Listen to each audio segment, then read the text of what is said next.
Well, it's good to see a few people still left in town. I guess there's still some programs going throughout the day, and this is one of the ones that we wanted to do. And of course, this was the one of the thoughts that Steve Hendricks wanted to do, and it all escalated from the Warriors armor. So after we do our little ceremony this morning, in the beginning, I'll introduce several of our prominent enlisted men who have retired from the military as well, and then we'll move on with Steve Hendricks' portion of the program, and then we'll do our cultural part as well as the traditional aspect of the Native Warriors program. I'm looking for the lady that's supposed to open it up with a prayer.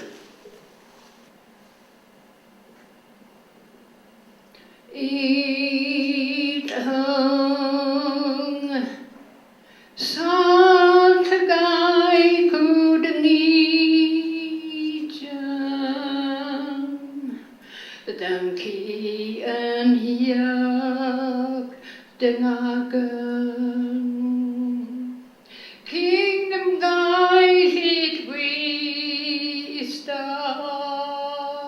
hands lost working on it all, sanguine to guide, sought to guide, king on it all. Ayat tawai itanga istam dakangai jita kaiskat kalat gyahut hitas kingang kindangai kamit salten kindangas it kaganda dan ya king damgayu ijan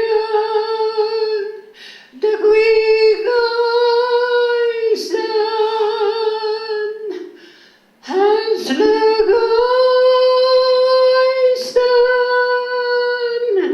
hergi.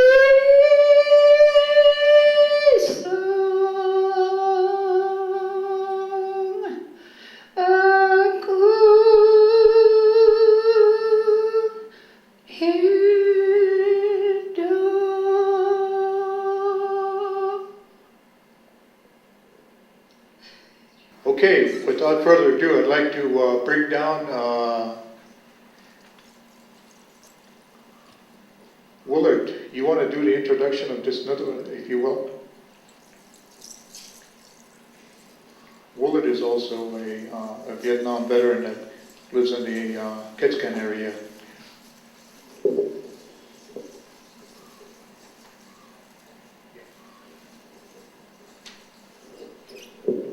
We want to do the honor song. Michael D'Angeli is also a veteran, along with Mikey L. And we want to pay our respects to those that have passed on, and also in regards to Iraq and Afghanistan, those that are serving today. While they're getting ready, I'd also like Ed Peel to come down. We set a table here. Ed Peel is a Vietnam vet, and I'd like them to come out and dress the table with our pipe. Ed and I are sun dancers from the Calgary, Alberta area. We're pipe carriers. And it's a veteran's pipe. And he wants to share with the veterans after this is over. And if you want to come outside and smoke the pipe in a good way, you're welcome to join us outside. We have other sun dancers in the group with us. I just want to recognize them. As the song is being sung, you're more than welcome to come to this mic and throw a name out to someone that's passed on.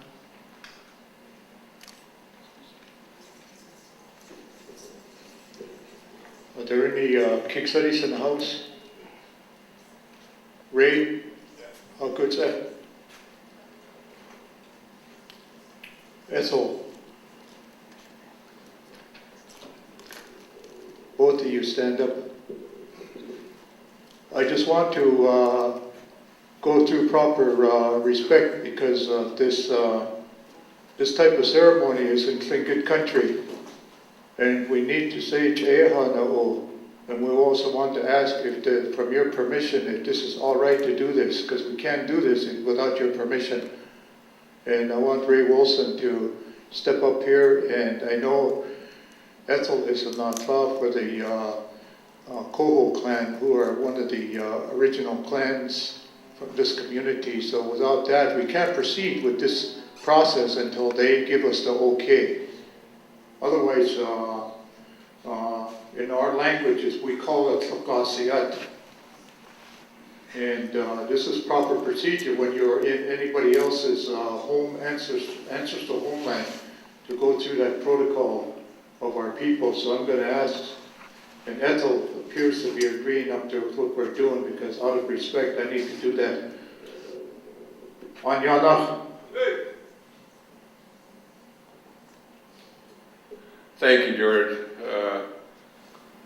Last night witnessed a really emotional thing that happened when the Hooo went back to the proper people, and we're still in that frame of mind when the Deshitans came into Kiksati territory and the Tlingit territory and Chukanadi territory, that they acknowledged us. And they set the tone last night to what was going to happen all through the night. And then to hear the song sung in Haida is setting the tone for what's going to happen this morning. A lot of these veterans have been overlooked for a long time. And it's time that we start recognizing our warriors. And we're honored that this is going to happen in Sitka. And we certainly are with you when you do things like this. And I want to thank you, my grandfather's people on my father's side, Dr. Tom, for asking the permission, because it makes us feel good that you recognize us and pay us the proper respect. Chief. The Kitsati Nahari, I want to thank you for allowing us to do ceremony on your land.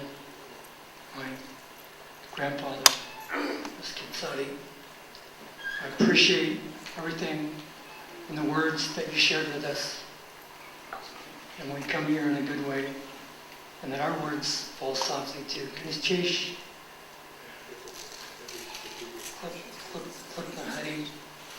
We'd also like to thank you as a veterans group and as the Tekwidi,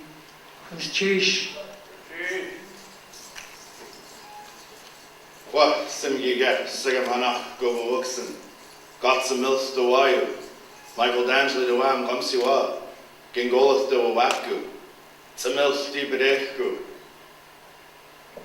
chiefs, matriarchs, ladies and gentlemen, children of rank.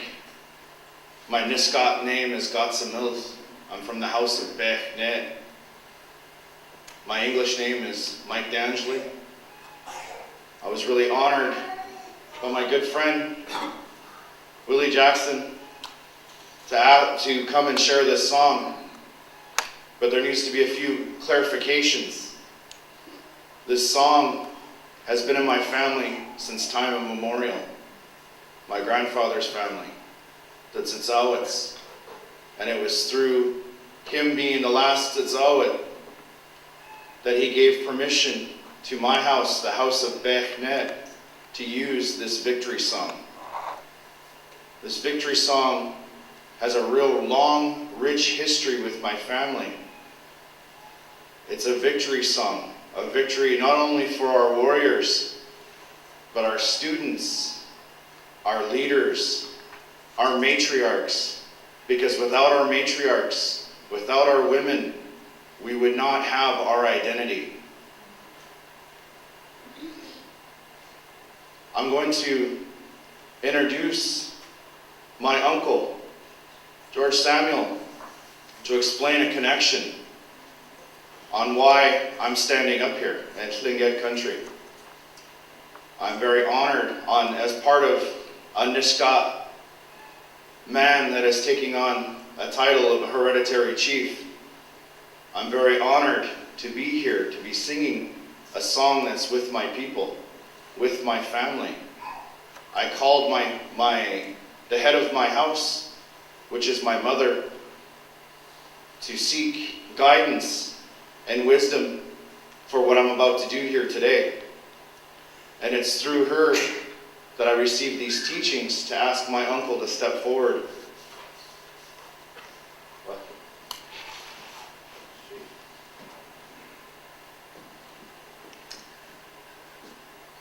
I would like to have all the Tlingit stand, please. I'd also like to have my brother, Willie, come up here.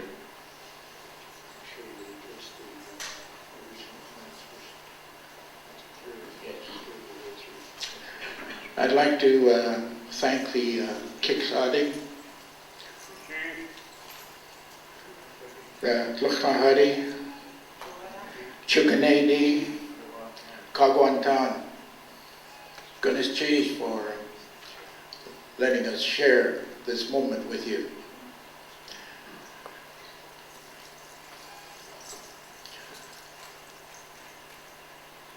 We had a Hooo in '92 for our grandmother. And at that time, we had our brothers come up from Canada. When they put the boundary between Canada and Alaska, they split our land in two.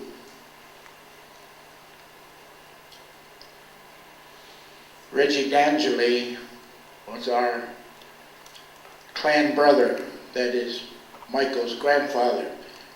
He is our grandchild, so it is proper for him for us to honor him and for him to support us. Which chin ka you do asach, you hat do asach. Tanta kwan take wadi, I had. Ganachadi yadi, Hawaiian yadi ayakhat, Kiksadi dan shank ayakhat. Along with Reggie was Morris Haldane, who was the chief from Fort Simpson. It was a very moving moment for all of us. And we needed to bring that connection between our family and our grandson. Goodness cheese.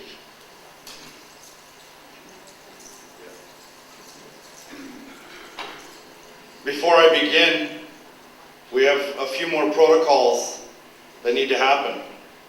But this family song was sung with my grandfather's people, the Tsitzawits, sung by men and women. The Tsitzawits were a very tough people. They would sing this after skirmishes and combat, and they would laugh at their enemies because they were still alive. The history continued with my family, with my grandfather, Reggie, a veteran of World War II in the Philippine campaign. He stayed behind when MacArthur left. And when he came home, our family sang this song. My Uncle Bill, a Marine. First part he spent as an infantryman. The second part was as a embassy guard and was there in the fall of Saigon. When he made it home, our family sang this song at our feasts. My two cousins, Frank Watson, got out of the Navy after serving almost 10 years. My cousin, Ron D'Angeli, was a U.S. Marine. After serving 6 years, got out, and myself serving as an airborne ranger for 8 years. When we finished our duty, our service, our family sang these songs. As I said before, when we sang as part of our response to being on Tlingit territory as a victory for all of us. There's a lot of discussion on what we call ourselves, but we know what we call ourselves, whether it be Native, Aboriginal, First Nations. We know ourselves as Nisga'a, Tsimshian, Haida, Tlingit. This song is for all of us as well. We're still here. We're still laughing at our enemies. We laugh with this song. We laugh when ridicule is thrown at us because it doesn't, like my grandmother said, it bounces right off of you. A victory for my Naks, Michael Askren, Shgulakskik, of the Metlakatla people.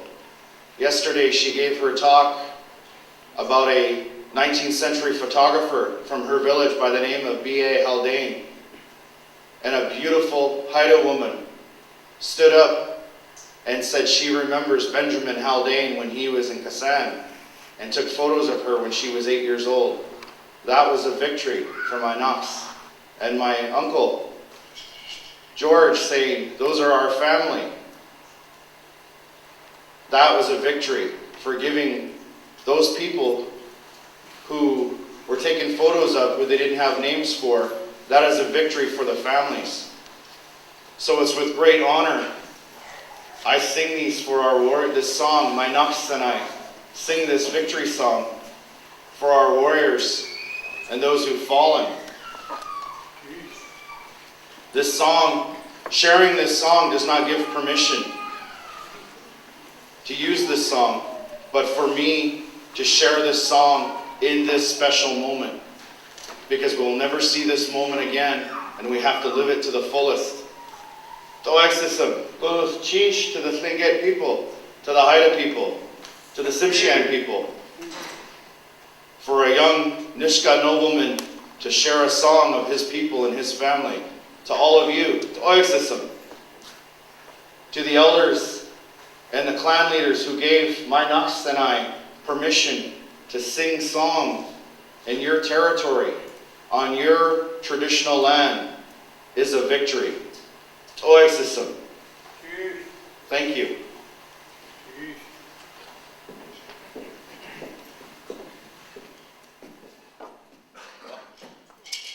Ahia!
to thank you for your words, the words that you said about all the things that we're fighting right now, and doing it together is the way that we're going to always beat our enemies. We want to thank you for doing this song because it stirred a lot of people here, especially the relatives of the ones that we've lost. You've done us a great service in starting off this program with this song that you sung for us. And we thank you both for what you've done. Good cheese.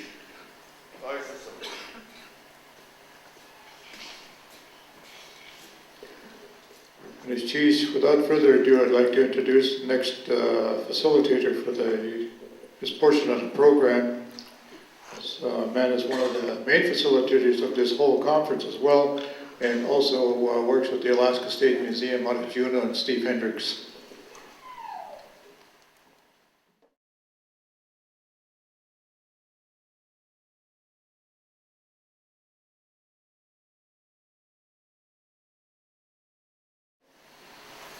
Good morning. It's really an honor to be standing in front of you this morning. This session is a way of honoring our veterans, and I only wish that Mark Jacobs himself could be here, because he would be one of the veterans that I would like to personally thank for all of his sacrifices. And we're really doing this to honor you. We have a presentation in mind that we'd like to share with you, but I'd first ask, I need to ask permission before we proceed, because we are going to be showing things and talking about things that, in following traditional rules, would not be shared in this way. We have done some research on armor and weapons, and we'd like to share that with you. But we've been consulting with our elders, Mark Jacobs, George Ramos, a number of others, and they've given us their consent to go forward into this area in order to really learn how the traditional armor and weapons worked.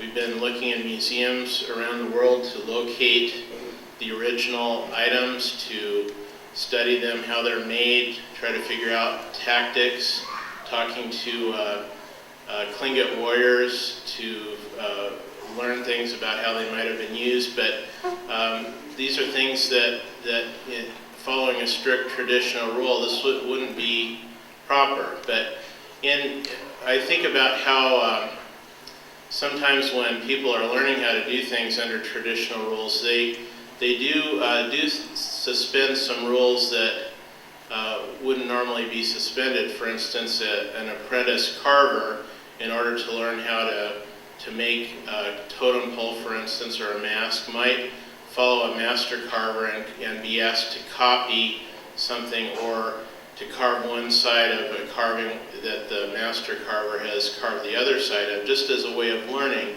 how to do it. And that's where we're at right now. We are learning these ancient traditions, talking to the most knowledgeable elders that we have, and we'd like to share what we found so far with you, with your permission. So I would like to ask the clan leaders and the veterans that we have in the room today for permission to proceed.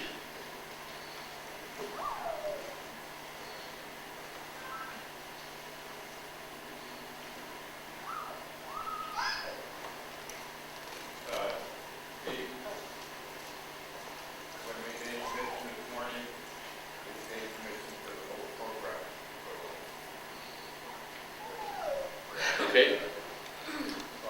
Goodness cheese. Well, we'll start our program with running through a few images of some ancient armor that we've found in various museums. Harold Jacobs and Mark Jacobs have both been instrumental in helping with that process. And then following those slides, I'll turn it over to George. and he will talk about the warriors' training and traditions behind this armor, talk about how it was used. And then we'll turn to Ashley Verplank, who will show images of some of the weaponry, some of the reasons why the armor existed.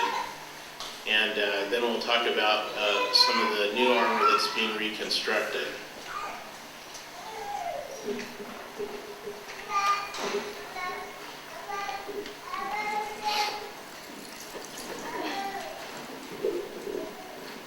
Well, I was lucky enough to get to travel to several museums on the East Coast with Mark Jacobs and to the Burke Museum in Seattle, where this particular helmet is located, and it was really a great experience. If you're interested at all in learning about the artwork and the artifacts, to have elders traveling with you to really tell what they know, it really adds an important amount of information to what's happening.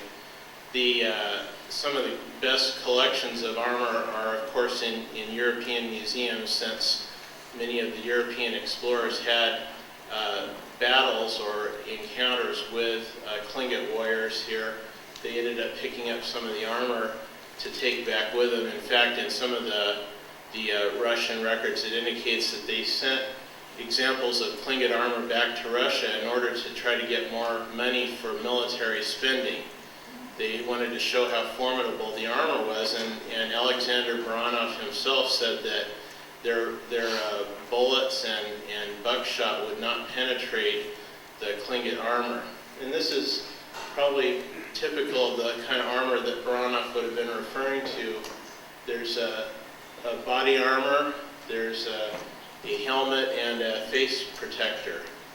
And you notice that there's layers there. There's a layer of wood wrapped with sinew or nettle fiber spun into a fine twine, and underneath that there's a thick layer of leather. And that's similar to the way body armor is made today, where you have multiple layers overlapping, and that can actually stop a bullet. The early explorers, too, recorded images of what warriors looked like when they were wearing the armor, and these sketches are terrific in trying to figure out exactly how everything was used together. And there was definitely a system involved here that, although there are some pieces of armor that we haven't totally figured out how they were used, but sketches like that are really invaluable. This is one of the earliest helmets. I think this and another one were collected in 1791 and are in Madrid now, and probably from the Yakutat area. But some people they're not really sure the difference between a crest hat and a war helmet. And a lot of war helmets have this very massive look to them. A lot of them have a humanoid face on the front, but the majority have animals, supernatural or crest animals on them. But the back of the helmets is often rounded over, and from the back it really has the appearance of a modern military helmet. Crest hat is quite a bit different. The thickness is the real clue, since in a crest helmet the goal is to make it as lightweight as possible, so a lot of the wood was removed. But with a war helmet you have at least an inch, sometimes almost 2 inches of a thickness of wood from a burled piece of wood too, so you have all that twisted grain helping to hold the wood together. And then there's leather straps underneath to hold it on your head. Probably some padding in there too. Well, I was interested in Tanis's presentation the other day when she was particularly inspired by this helmet from Dry Bay, because that's where I got my start as well. And looking into this, I was taking an art history course in college, and the instructor said we had to write an essay about something that was pictured in our textbook, and this was the only Tlingit object in the textbook, and so that's what I picked. And 20 years later, I'm still looking at this helmet and admiring it. And this is one of those that has a real fierce expression. Some of the faces have a kind of a gnarled look, maybe to show fierceness, power. This is a fantastic example from the Hooo Tlingit.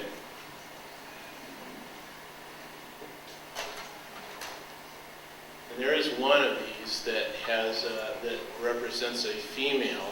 She has a labret in her lower lip, and I've read accounts of female warriors in some of the old stories.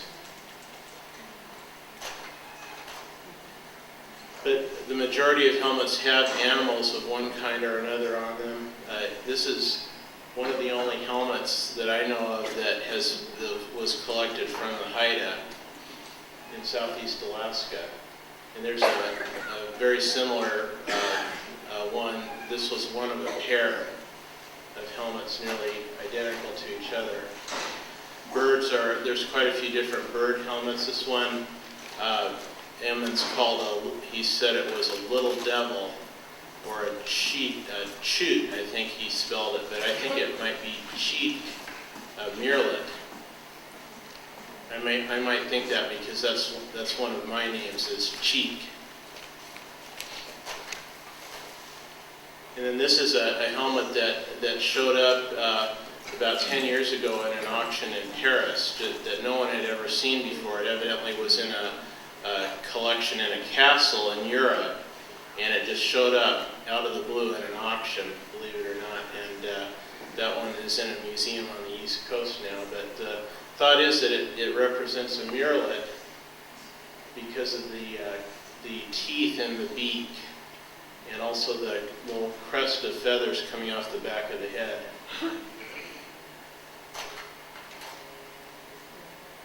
There's land animals also. This bear is about as realistic as it gets. They've actually taken the head skin of a bear and stretched it over a wooden form. And this one, I've heard a lot of people refer to it as a bear helmet, but it's, in talking to some of the elders from the Shungu KD, this is a supernatural creature called the sundog.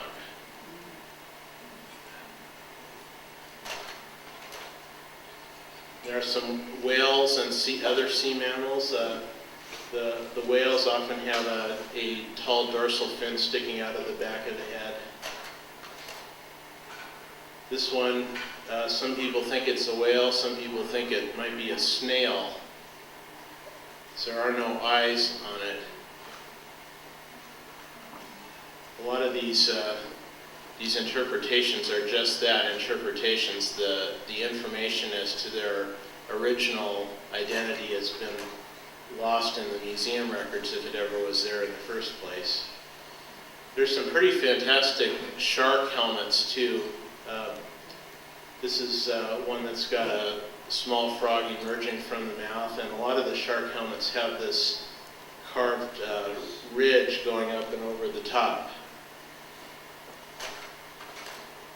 That's a side view of that one.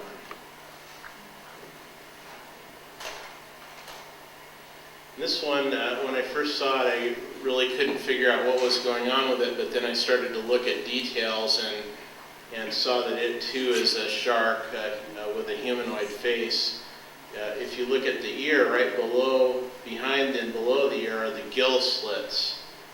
And if you look back at this more realistic shark helmet, there's those gill slits in the same area.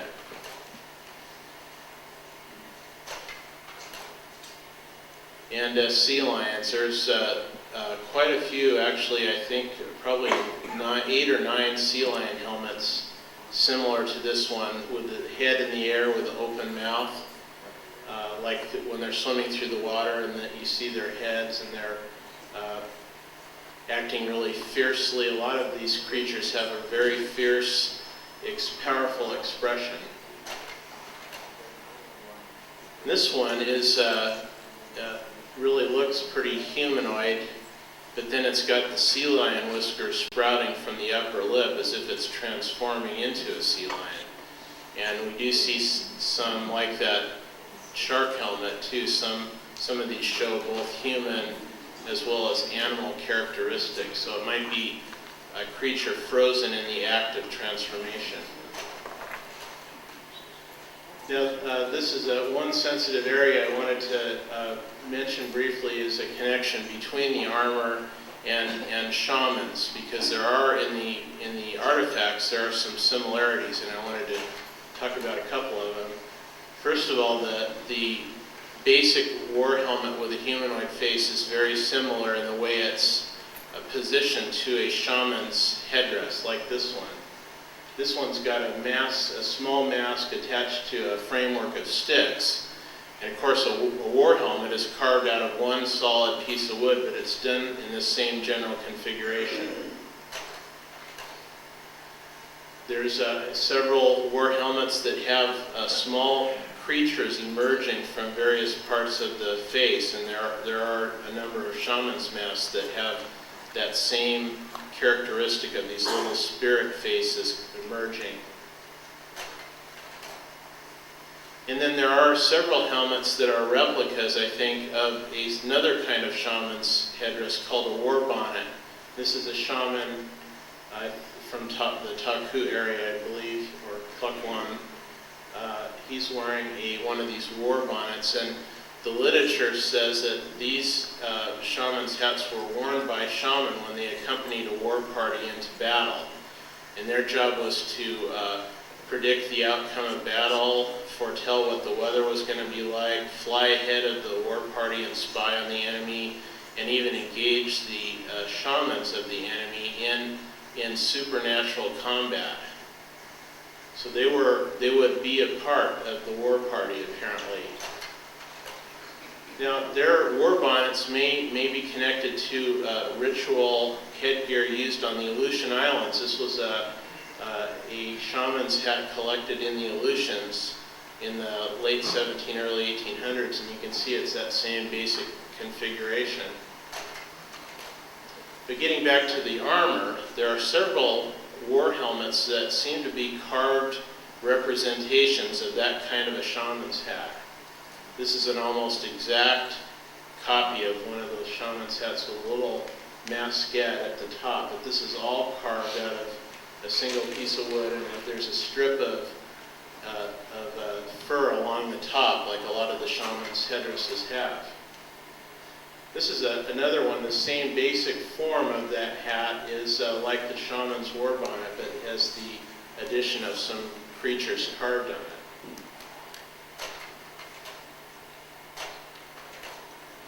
Now, another similarity too is that you do find helmets in the collections that are weathered and have the appearance of being placed out in the weather for a while, and that could be a clue that these were part of a shaman's grave at some point. We don't know what the situation was with these. They were found out in the woods in a bentwood box. It wasn't evidently part of a grave, but these three helmets were placed out in the woods as a way of disposing of them for one reason or another. We don't really know the story. So I wanted to we've talked a little bit about the helmets now, the forms of them, how they might relate to shamans' objects, and now I wanted to tell a little bit about the rest of the armor, covering the lower part of the body.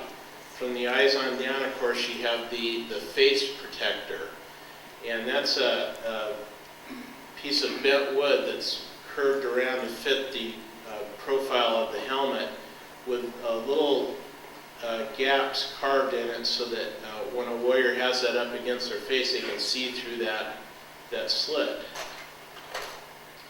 Some of them have really a series of deep notches, some are shallower, but the effect is the same to allow some visibility. And of course, there were a lot of situations in combat where that would be more of a hindrance than something that you'd want. It would limit your visibility quite a bit, and you probably only wanted it up like that under certain circumstances. And that, because of that, they had a way of raising and lowering that.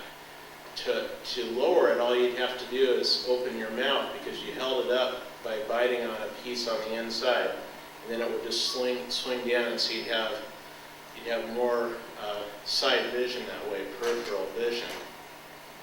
Unfortunately, a lot of the helmets around no longer have the face protectors that were made for them.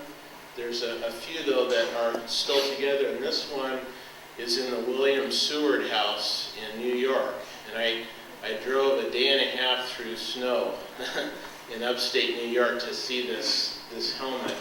And it was one collected by Seward when he came to Alaska shortly after the U.S. purchased the Alaska from the Russians. And he evidently picked it up somewhere along the way, but it was pretty neat to see them together. This is another pair of helmets in the Smithsonian that apparently went together. And the visor, the face protector, has, over the years, it's kind of loosened up and it's spread out further than it originally was. Originally, it would have matched the curvature of the bottom part of the hat. But that's the only helmet I know of that has a frog on it, and even the frog has a fierce expression, I think. They really tried to emphasize that. And here's just another fine old face protector, some beautiful carving. There's that bite piece on the inside that allows you to hold that up in front of your face. There's even, that was so close against your face that they had to carve a notch on the inside for your nose, and there's even a breathing hole there because it was so close, you had to get your air from the outside, so they bored a hole through it. So that the lower part of the body could be covered with slat armor made out of individual, beautifully shaped pieces of wood, perfectly fit to the body. I'm sure these were custom made to individual warriors. And it's in a way that's almost like basketry. If you think of the sticks, the vertical sticks as warps, and the lashing going across as wefts, it's similar to twining a basket. Then on the left is for the front of the body, and then down in the back it comes down lower to protect the lower back. This is a piece of armor collected by Malaspina in 1791, one of the earliest known examples. Yes?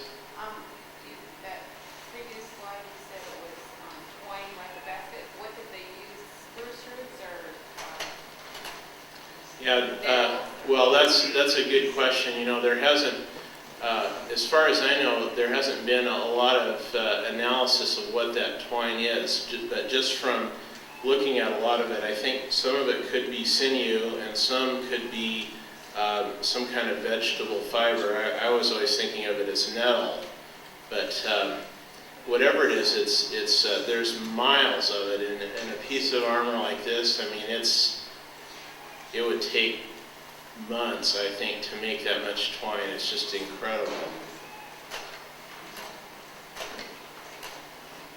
Now, this is one of the somewhat mysterious pieces that we're still not totally sure we have a handle on, but I'm starting to get a little sure. Emmons, who collected a lot of these, said that they were wrapped around the body below the armpits as another type of protection for the lower body. And I think that's not too likely because these are so long that if you had it wrapped around your body, it would hit you in mid-thigh and make it virtually impossible to walk. So I don't think that is very practical. There must have been some other reason for it. And I've noticed on a few of these, there's actually some strings attached on there, almost like, yes, a two-man shield. Oh, okay. I'll have to talk to you later about that. It's probably about 3.5 feet across and 3 feet tall or so. One thing I was thinking that it could be was something like this. On the right, there's a little figure that has kind of a semicircular shield that is on his back, and he's got, you can imagine how those loops might fit over his arms, and that's the kind of thing that could be raised up or lowered down just by raising your arms or putting the straps over your shoulders. Here's another one that has that shield on there in the down position. You could think of them dropping it down and having those straps like that. If they didn't see incoming arrows, they could drop that down on their back and have more visibility that way. But that's just a guess. And that was the first, when I started seeing those figures, I wasn't too familiar with back armor, so I started looking around the Pacific and found that it's used quite a bit in other parts of Alaska and in Micronesia and Polynesia. This is an ivory suit of armor from I think the Yupik Eskimo, and they've actually taken walrus tusks and sawed them into thin slabs to make a back shield that goes above the back of the head. There's also armor for the legs and arms too. There's not too much of it around that I've been able to locate, but it's definitely, you can cover yourself from head to foot with the slat armor. Probably the most prevalent armor though was basic hide armor, really thick hide made from moose or sea lions. Pretty basic. You fold the hide in half and then fold it in half again and run a seam along the shoulders, and that's basically it. There's a lot of the armor has these rows of slits in them in various places. It's not always in the same place. Could be on the back, could be on the front, could be folded to the inside. They're just all over the place. It's either something from maybe the tanning process or maybe to attach something to it. I'm really not sure yet. If anybody has any ideas, I'd love to talk to you. There's some decorated armor too with strips of quill work. There's a close-up of it, some really fine work. And a lot of it also is painted with crest designs. This one I found really interesting. There are a few pieces of armor that have sleeves, and there's always on the armor, it's folded so there's one side wraps around the body and then it's open on the other side. And the literature says that you present the closed side to the enemy. And on this one, the sleeve is on the side that you would present to the enemy, and the sleeve comes down and it actually covers the back of the hand, and there's a separate piece that covers the thumb, and then there's a loop on the back to hold that in place. And I would imagine that they might have their dagger in that hand and have that thick leather coming all the way around to protect the back of the hand. And interestingly enough, I just happened to look at some samurai armor, and their sleeves are exactly the same, with even a separate oval piece of leather to protect the thumb.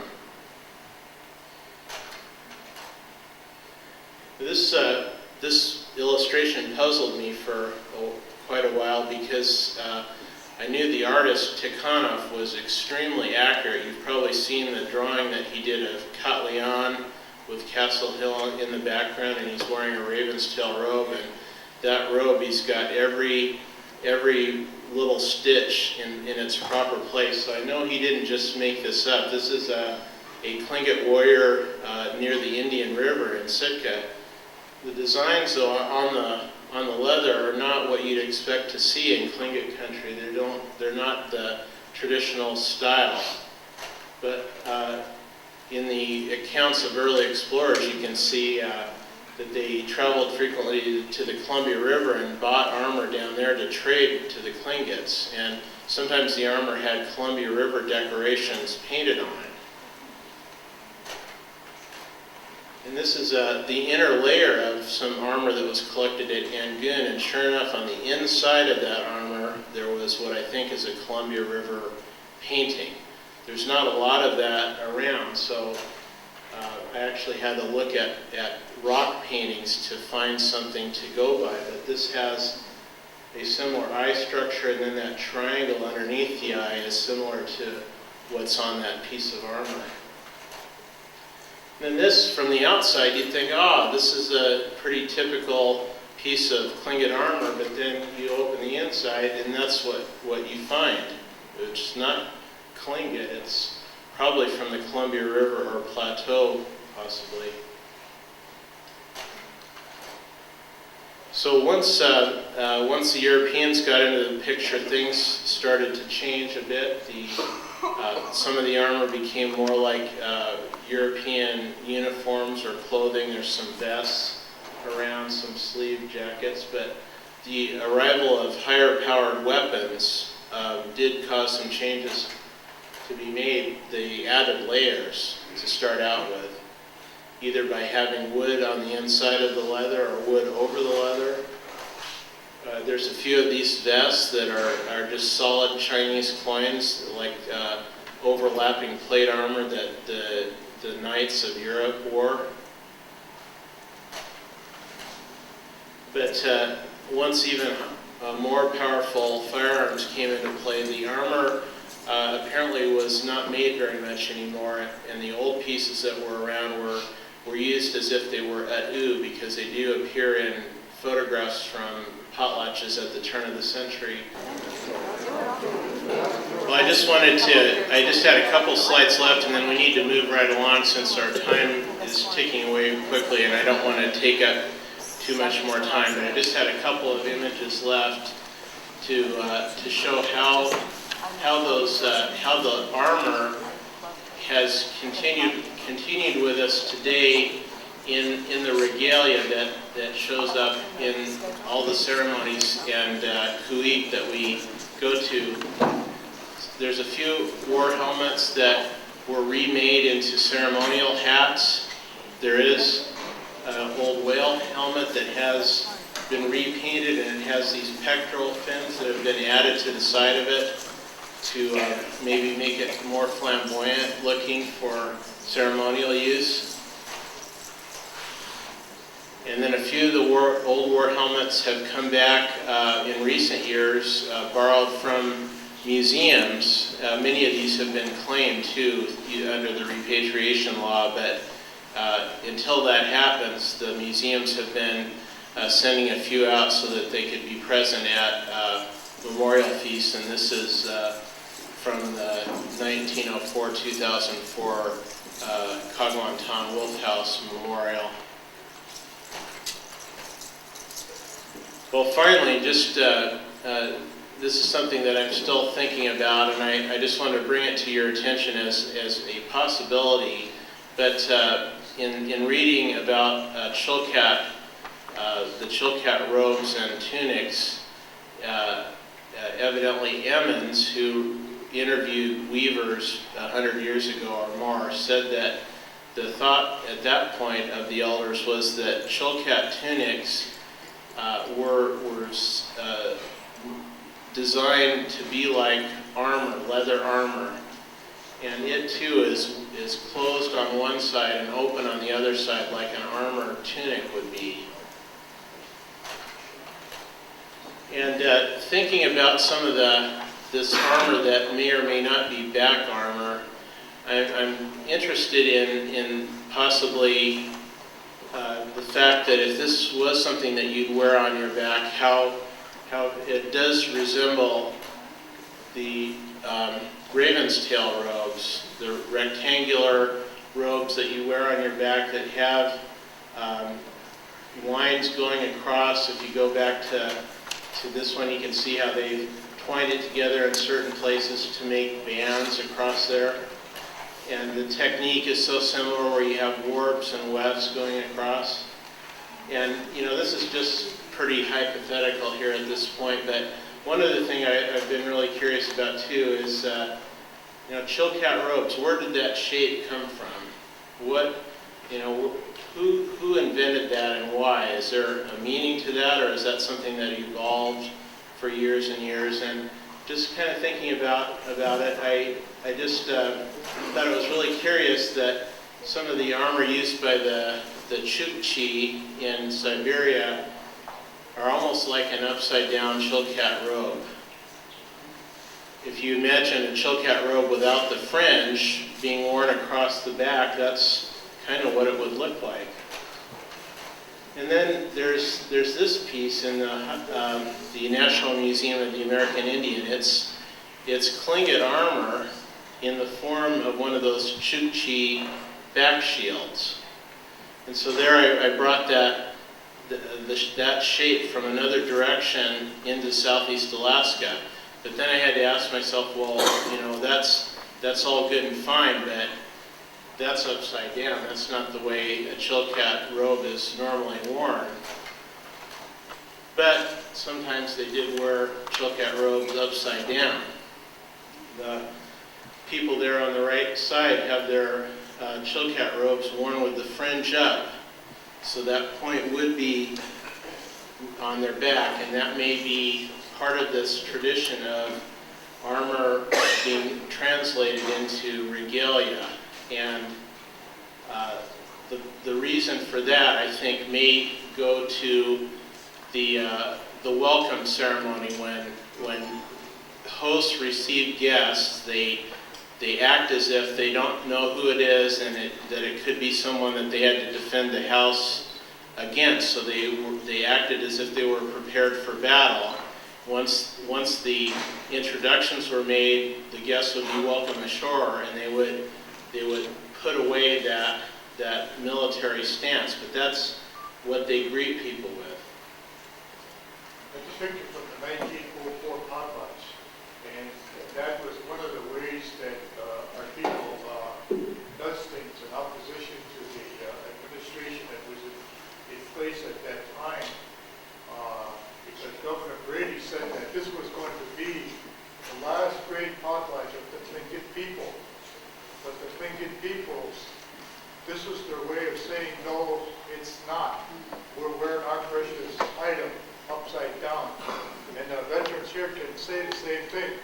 Because if we are in trouble, and let's say, for example, we're in Vietnam, and we have a base camp, and that base camp is being threatened to be overrun.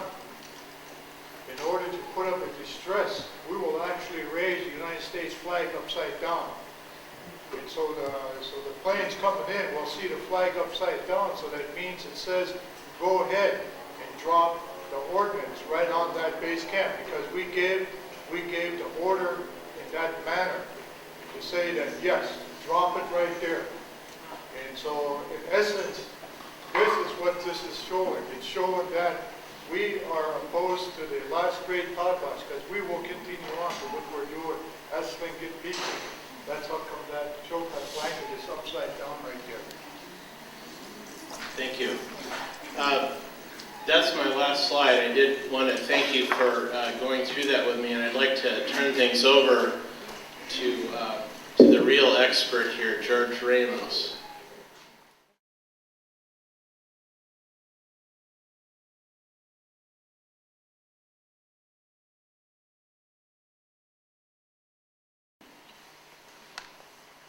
Hooo, hoo, hoo. Coyote day. Coyote day. That's the way they used to say it. That is the cry of a brave man when he finds something that he fears is going to overcome him. That's the only cry he makes. Anytime a warrior leads to the different kind of crying, when he's training, and his training starts at 6.5 years old, 7 years old, he's sent to his uncle. And if he cries, the uncle looks at him and says, "Ooh!" And it's very embarrassing to earn one of those cries. Uncle saying, "Ooh!" But he goes a little further and he says, at kahase he kuchsate kewari. You will be an atkahase. Translated, it is very distasteful. Atkahase means vomit in a can. What are you going to use it for? What good is it? Like my uncle used to say, am I going to cook it and eat it again? My name is Hooo. I have 2 more names. They were given to me at the potluck. Payoff potluck as my uncle. And I remember the words that the lady said, Maggie John brought me out. And she says, we are going to give you 2 more names. One is Tsakaku, the other one is Kikshishon, because you stayed with your uncle so long. It was just by chance that I was sent to my uncle, because my mother used a lot of alcohol, and I think they were going to take me away. So she said, you go to your uncle. I remember that day, the boat came in Juneau, and I ran away. And so you old-timers remember there used to be a walk from South Franklin Street all the way up to the mine. I climbed halfway up there as a little boy, 6 years old, and that's why I hid. And then after the boat left, I went home. Like the Indian discipline is if I pull my ears off. So the next boat that came in, I had to go back to Yakutat. And my uncle was a very traditional man. He went to school in Sitka Training School. Although he didn't go to very high grade, he had to go back home and marry, or they placed him with an older lady. That was the way our way of life was. But before I get too deep into this, MOI in the military, method of instructions, they always say, when you get up in front of an audience, you tell a joke. What it does is relax the audience and relaxes you as the speaker. Well, it was very difficult to find a joke that would relax me at this time. But it just so happened that I went to school in Cleveland, Ohio for 2 winters, I call it, a condensed course in accounting. And I had a friend down there. I was very fortunate because we went to school together. His name is Fred Bolton.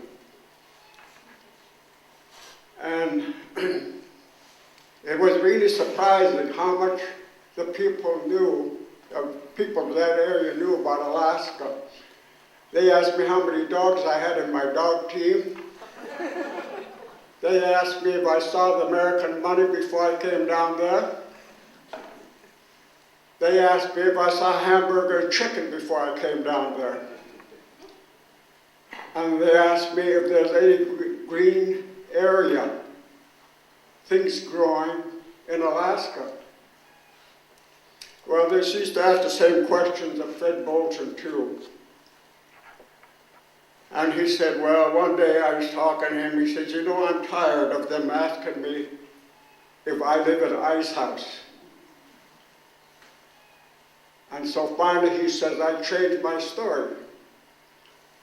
I'm going to tell him, yeah, I live in an ice house. But in the fall time when we were building our ice houses, we discovered something. We poured Kool-Aid in there, so now we've got different color ice houses all over the place.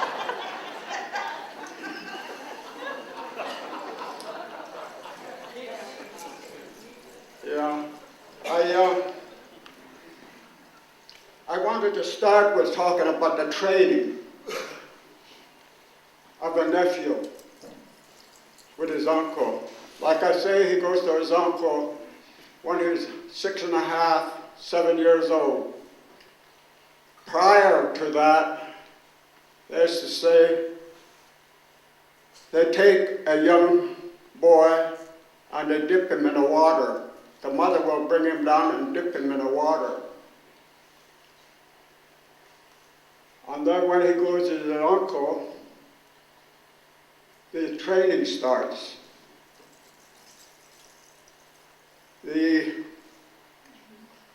belief was that if you grew up with your father and mother, you're going to grow up lazy. And that's why they send you to your uncle. Your mother's brother, that uncle.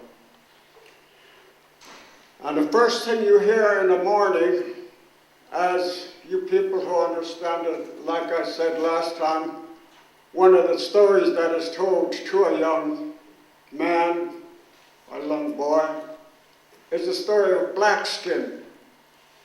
Duk Duk. I heard that many times to encourage you. The little boy who slept by the fire, and when the uncle got up in the morning, he said, "Hindi niyo," go down in the water and sit in the water. And little Blackskin, because he was bitten by the fire, they kick him around and he'd roll toward the ashes, and that's how come he got black, and they call him Black and Duk Duk. But they didn't know that at night he would get up and he would go down and sit in the water.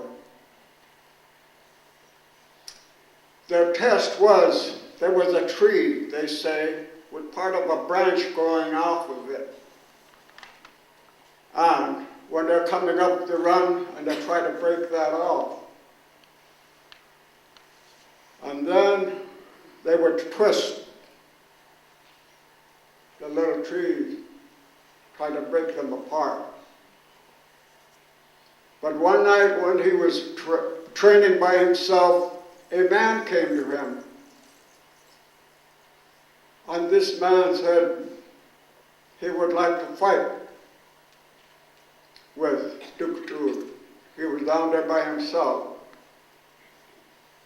And so he grabbed the man, but the man picked him up and threw him down. Young shouted Likut. He didn't get up, and the man left. After training, each night like that, one day the man came down, and Duk Duk grabbed him and threw him down. And as he threw this man down,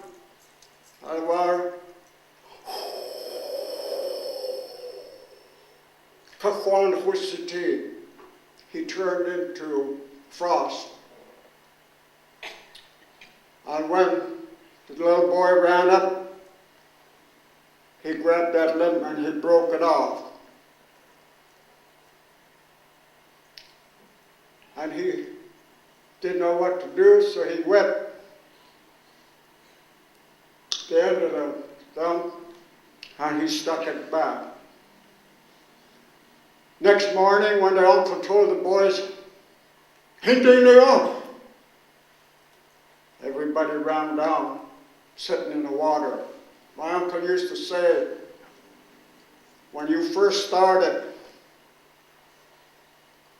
pretty soon they'd start shaking like that.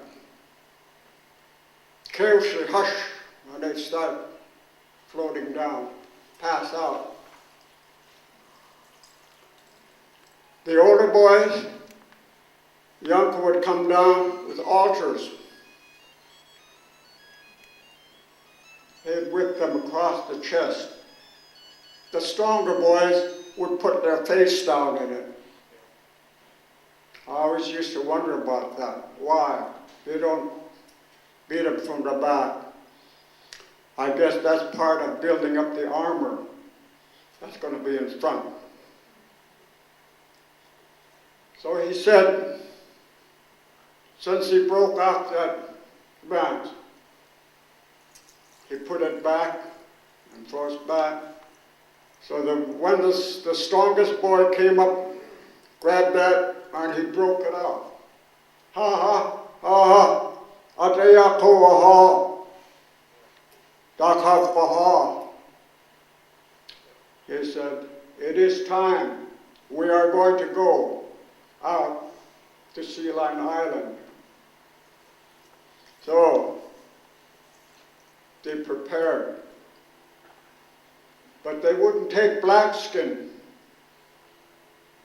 because they called him an Akakazi, good for nothing. He lay around by the fire. But the uncle suspected there was something going on. And so Blackskin told him, I would like to go with you. I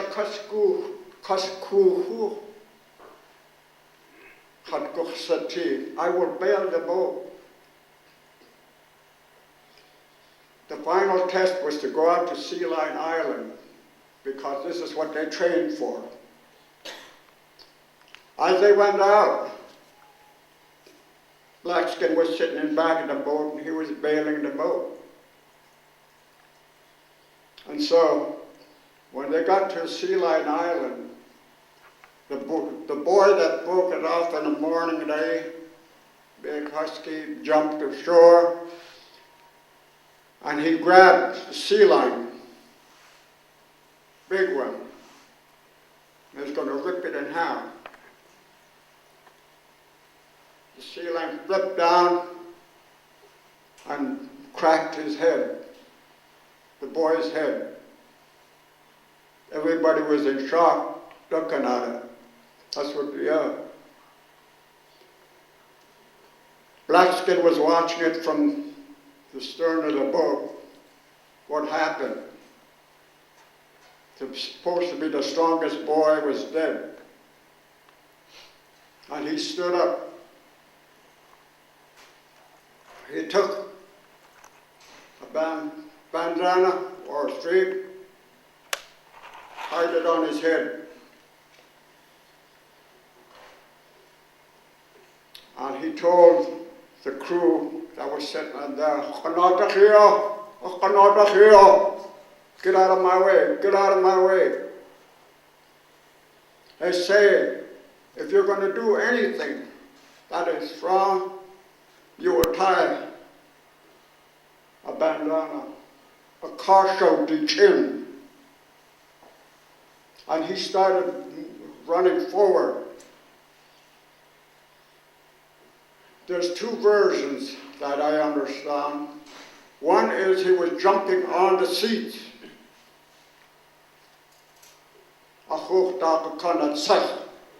And I heard one man say, he didn't even lift his foot. He just ran against the seats and it was breaking them as he was going forward. And he jumped ashore and he started from the bottom, the small sea lion, going up and finally got to that big sea lion and he tore it in half. The people were so embarrassed that the canoes left there. This was the training, the encouragement of young boys. And sometimes they told you stories about how bad people act and stuff like that. And I tell you this story, my uncle used to say, only you might have to make a choice. I will not be that way. To be that bad. So this is a training, encouragement, and I used to wonder every time, because my uncle used to tell me, I leave you with a key word. The word. Nasquate. Nasquate. Nasquate. Adi da da kaya. Adi shakti chase. Adi ya na ne da ka adi ya na ne ha anika. It says, think about what people tell you. Think about what advice they give you. Think about what's going on around you. And you evaluate it, analyze it, and then you retain it. Because this is what life's about. Nashquate is the word, and I give that word to a lot of the younger people. That comes from the old training. But they believed in strength. They believed in endurance. They believed in tuwusasi, the inner strength. And this is what the training is about. And lately, I thought about it. Training in water like that, the human being body take endurance and adapt to a lot of different conditions. Only because I say Sir Hilliard's, who climbed Mount Everest, when he got his packers, a lot of his packers were barefooted, walking through the snow, packing stuff up the mountain. The body adapts. And then I thought about it. I wonder how cold that water is. Because I fished in Dry Bay, and my son and it takes about a half an hour, and my hands would go like this in the cold. I can't even open the cold water that's coming down the Dry Bay, because it's fed by glaciers all the way up, and sometimes the ice comes down. And so this is the way they train, physical strength. And this is the way they train the elite United States SEALs in the water. So I think the body does adapt. The only difference is the SEALs have 16 weeks of training, and the boy who's with his uncle will train up to 16 years on this endurance. That's the way they instilled strength. That's the way they instilled inner strength. Tuwusasi. You might have strength, but if you don't have tuwusasi, you are going to give up. And so, that is the cry of the warrior.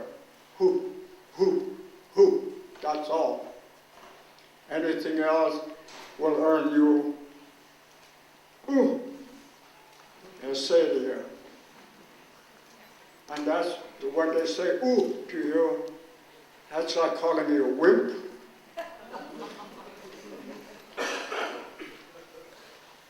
I found out that the temperature of that water in Dry Bay is 37 degrees, just for my own frame. I often think about it, what it looked like. You lived in a community house like this, on a platform. It was sectioned off by baskets, cedar bed boxes, and the next family left there, and then spaced out by cedar bent boxes, baskets, and things like that, and the other family lived there. And the chief had a room back in there, in a back. That big screen back there is called a Hooo, of the high class. All his nephews and them, and then the servants stayed by the door, the slaves. Every morning I just stop and try to imagine what it was like to live in there. The fireplace you have here in the evening, and the uncle calls after you finish eating. The dry fish hanging up there, seeing me, and smoke hole. That's what it looked like. But the interaction in this community house is something to behold if you're living like that. After there's too many people from here, then one of their nephews is going to build another house. And although you're the same clan, you're going to carry a different crest. Because I come from the frog house. And there are people here who come from Diganahit, Yayahit, Tanhit. Diganahit is what the raven brought ashore. We call it, and by another name also, we call it Kukatanhiti. That which carried all of the summer animals, fish and stuff. And the raven saw it out in the Gulf. And he went to his grandfather, and his grandfather said, "What brings you here, my grandchild?" And he said, "You de kitu sheharsh." That which is drifting around out there. I'd sure like to get it. And so his grandfather told him, "I'll give you this thread. Titskutasi," he called it. Braided from the feathers of a bird. And so how oral tradition sometimes varies. He said, some people say he gave him a spear and tied that thread to it. And some people say he put it on a bow and arrow. He put it on the arrow. I guess this was the first version of bungee cord. Because when he shot, the arrow went out and hit this big house. And also, after he hit the house, he started dragging it back. But as he was dragging it back, he would say, "Ach, iti deshe, ach, iti deshe, come help me, come help me." But there was nobody there. Nobody come to help him. And they say, as he was going along, he twisted up the beach grass. And he said, he twisted this beach grass and he said, "Start walking." And they turned to people and started walking, they say. There's a song, there's a dance to that when he pulling. But the funniest thing about it is, he said nothing will grow here. And to this day, on the Aquay River, where the Hooo clan comes from, there's big trees coming up the river. I mean big trees, tall trees. And then it stops. And then here is this great plain, bare, and it looks like a desert, sand. Nothing grows there to this day. The training for the armor. The strongest boy is trained for armor. 3 people. They have 2 people train with him. They stand in back of him. That's why you will hear the Tlingit say, I heard that last night too. And translate. We will stand in back of you. We will protect you. The boy who's been trained for use the armor, the strongest one, will take 2, and they always protect his back. I think I try to visualize it myself, and it looks like probably 3 men dancing. No matter which way he turns, they cover his back. If by chance he should be knocked down, they immediately jump on his sides to keep everybody else away until they can stand him up. There are 3 ways that you can kill a man with armor. One is if you're powerful enough to crack his helmet.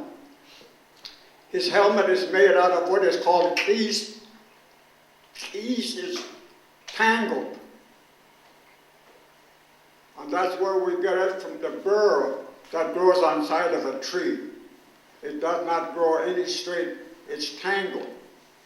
Just like you get up in the morning, your hair is all tangled.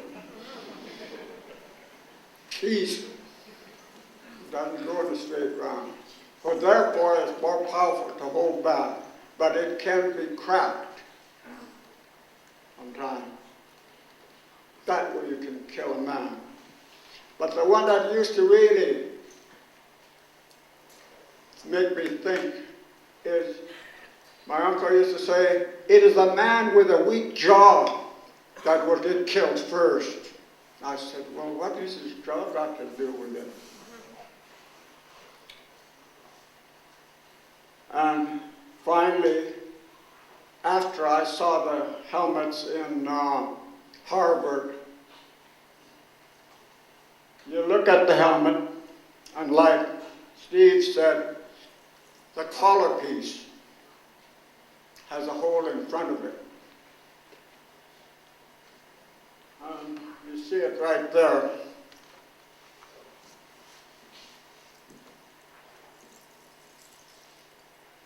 On the inside, a little string. But the way they used to describe it is there's a cross piece tied on the inside. If you let the string loose, it drops down in front of you like this. So what you do is you take that cross piece that's on the inside and you bite it to hold the string up to your mouth level. And you can see that the top of the collar piece is straight. So when you put the helmet and a cross piece together, it seals it all the way around. And you can see by the little grooves that are cut on top of the cross piece. So if your jaw got tired, like my uncle used to say, the ring will drop down here and they'll spear you from here. A third way, they used to say, is if they knocked you down. If you fell down, they'll spear you from under the apron. That's the third way they can hear you. So for this reason, the backup men always covered him. And the stronger men, like I say, can crack the helmet. So in order to develop your arms, they used to chop wood And you can imagine that all the family staying in one of these houses and cook their meals in this fireplace, it requires a lot of wood. But the other thing they used to tell me is that they use a kate yeast, a rock mallet. And I always used to wonder about it, because if that mallet cracks or breaks, they treat it like a human being. They bury it and have a ceremony. And I never saw one until up in the Sea Alaska storage house. It looks like a wedge, a big blunt wedge, and kind of front it like that. And my uncle used to say that's what you had to chop a tree down with. They take it free.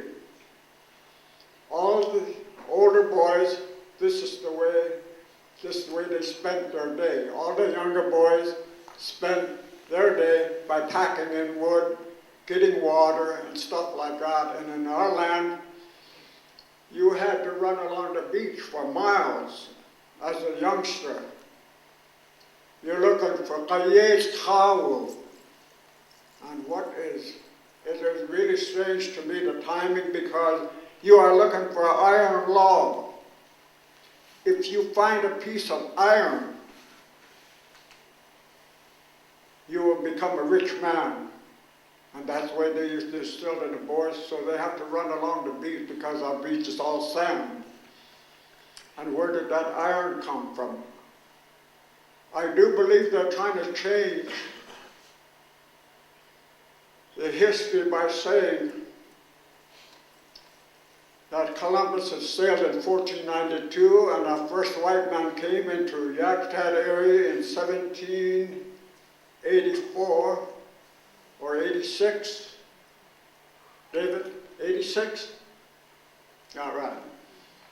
That's my reference on my son up there, because I make him study it. He remembers a little more than I do. But the first time that they sailed for Alaska was in 1741, I believe it is. And these people we call the people from under the clouds. And these people we call hairy-faced people, because they came over the horizon. And the big sail came, and they thought it was a return of the raven, the white raven.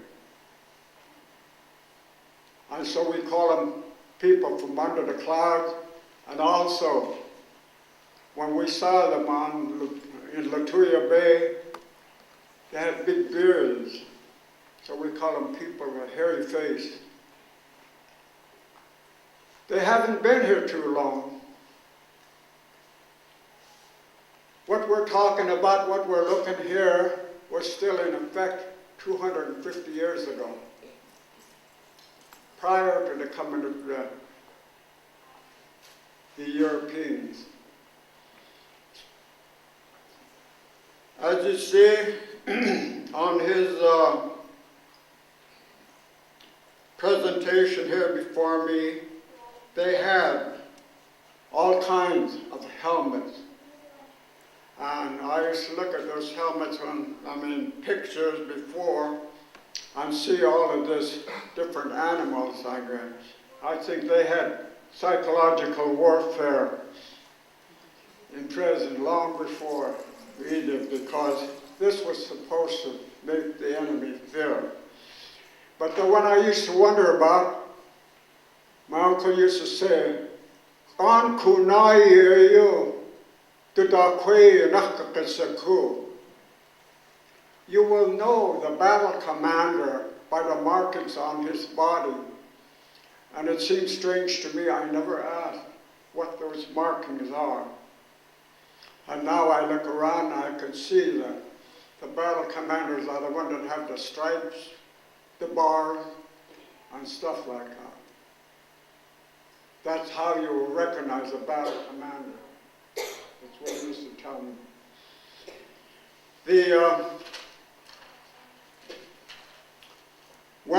When you meet in battle, two armor men will stand against each other and fight. The weapon that you use in combat is like the one shown on the slide. It has a small blade on one end and a longer blade on the other. That is called a guasha, that which you hit with. The one that you see that has only one blade and something, the crest on top, is called a jahanat. After you have been in battle, and sometimes the way I try to understand it is that you are given the one with a crest. And you will see that all veterans carry it. Jahanat, that which is handy, because somebody might attack your clan at any given time. The jahanat is what you take off, last thing you take off and put it on in the evening, and the first thing you put on in the morning. It has to do something with the warrior's code. The warrior had a code that he lived by after he had earned it. The warrior's code will govern your way of life. There are 5 sections to the code.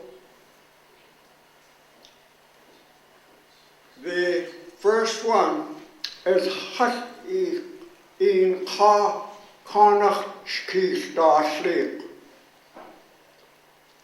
You don't make yourself, if you translated it, it comes out to you won't make yourself heavier than your fellow man.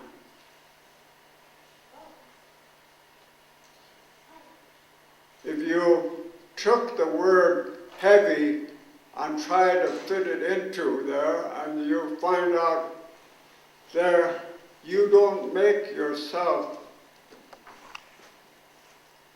heavier, which is versus there, they say, I am the grandson of Chief so-and-so. I am the great-grandson of Chief so-and-so. I am the grandson of Prince so-and-so. No, you never do that in Tlingit way.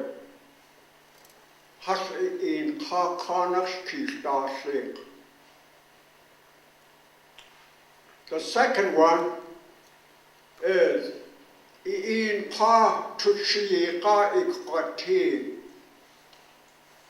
and the closest I could get to that is you will be humble before your people.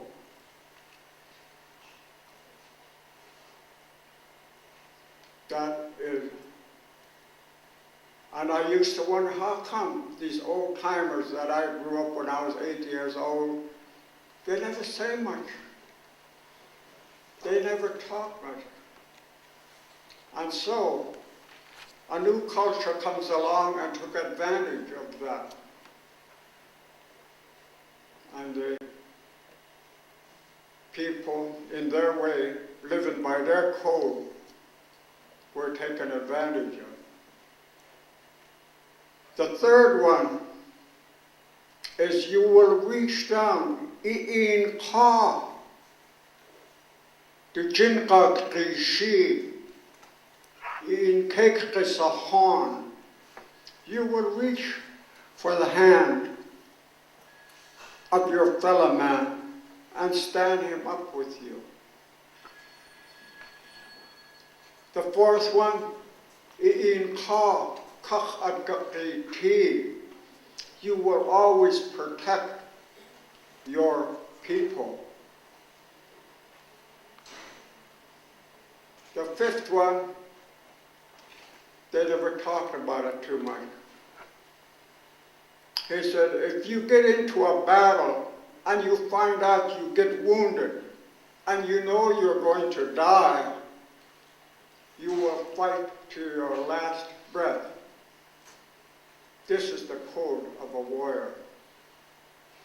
I know that because I heard it many times. And it was surprising that the samurai warrior is about the same, to serve your people, to protect your people. So, all of these that he showed you this morning, it takes a long time to earn it, and the training is very hard, sometimes up to the limit of 16 weeks. But the other part about it is the uncle will look at his nephews, and he'll see that one pays attention to him, then he will concentrate on him, so that he will learn all the laws of the Tlingit nation. They're very hard. What is the relationship between an uncle and a nephew? I leave you with this one. If the uncle harms a man from another clan, our Tlingit law says eye for an eye and a tooth for a tooth. Whatever you do to me, I get to do to you. If uncle kills by accident, by free, a man from another clan, that clan has the right to come to us and take one of ours, life of one of ours. The uncle, if he's the one who committed rape, and he has to pay with his life, he can turn to his nephew and say, "Akini, akinach ikana." You will die in my place. That's something very hard. That was our law. When you commit a crime against another clan, it is not you who's going to pay, but your whole clan pays. That is our law. That's why we have the peacemaker, the Pawakan, to try to settle it before it gets to bloodshed. I would like to also mention that the uncle and my uncle, when we were going to go out and hunt in the ice in the morning, and we have breakfast, he'll put a little bit of the breakfast aside. After we get through eating, he used to pray. And he used to say, my grandfathers, my uncles on my mother's side, be with us this day as we go. Whatever we are going to hunt for, let us obtain it without any trouble.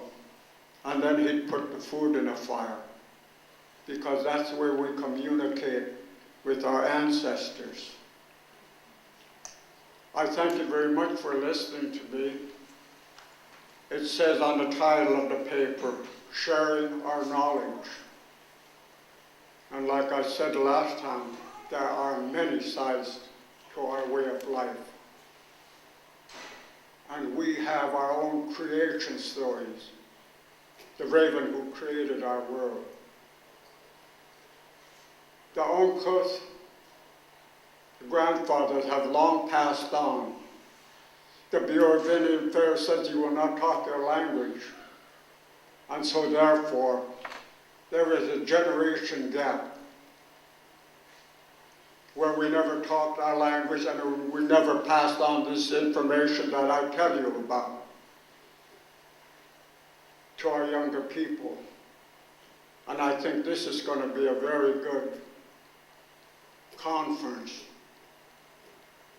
And maybe it will open that box of light, and we are going to dig deeper into it.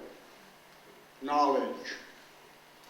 I tell my young people, "Akanako kipla hakosti." You are just scratching the top of it. And so I hope out of this conference that we open the box and reach for the things at the bottom, which I just passed on to you. And thank you very much for listening to me.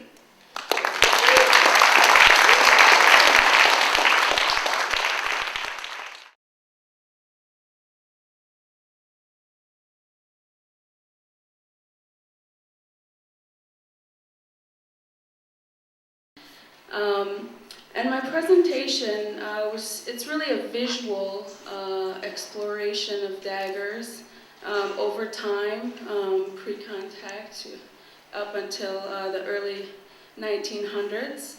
And my presentation was going to provide a historical overview of the changing function and form of the Tlingit dagger. I will discuss the materials, how the materials used to create daggers were tied to historical events on the coast and are a testimony not only to contact and trade, but to the ingenuity and skill of Tlingit metalsmiths and carvers. It is my hope that an in-depth study of the dagger's role both within and outside of the native community will prove that not only did its form, but its material directly relate to its function. Through stylistic analysis of blades, guards, hilts, and pommels, I am creating a tentative timeline for dagger materials and styles. So if you're interested in learning more about this topic, please come to the presentation tomorrow. I thank you all very much for being patient and letting me talk a little bit here. Thank you very much.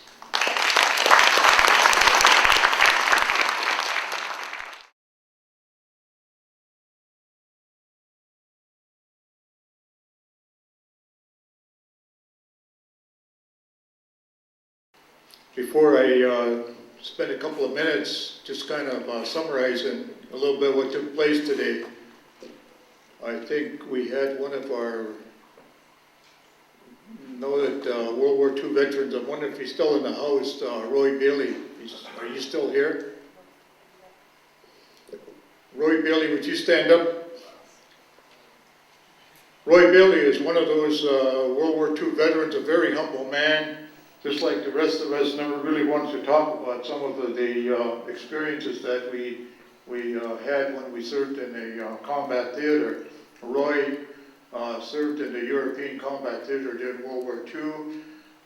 Mark Jacobs was instrumental, along with several other individuals, to recoup some of the medals that was kept from him. For whatever reason, the government bureaucracy had, but Roy was also a Purple Heart recipient, and Isabel Miller Museum at this time does have his story and his medals on display. So if you have time today, while you're over the Centennial Building, walk into the Isabel Miller Museum, which is to the immediate right of the main entranceway down that hallway. And so Roy, a good friend of mine, along with his wife, who takes care of him very dearly, and she served also on the City Assembly for several years, and I really want to honor Roy Bailey. Several of our, just a few of our World War II veterans, and also turned 80 years old last November, so let's give him a big round of applause.